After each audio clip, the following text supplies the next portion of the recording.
In this video, I'm going to show you how to add text inside of Foxit PDF Editor. If you find this video helpful, please consider to like this video and subscribe to my channel. In saying that, let's just jump straight into the video.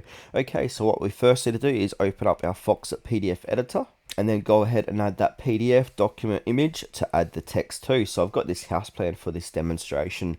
Now from here, I want to go ahead and click onto the edit option. Edit tab. Then below that, we've got a whole bunch of options. So from here, I want to go ahead and click on add text. Now, once you click onto that, we can go ahead and click anywhere on the page to add text. Then from here, we want to go ahead and drag it out. So I want to go ahead and add text here. And then basically add your text inside this box. We can change the fonts and all that stuff too with this.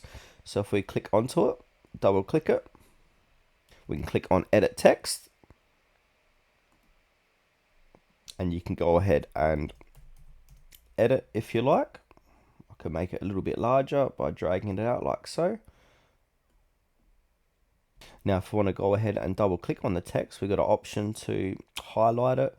We can strike it out, underline, we can bookmark it, we can edit it inside of here, we can copy it. And then we've got AI assistant as well.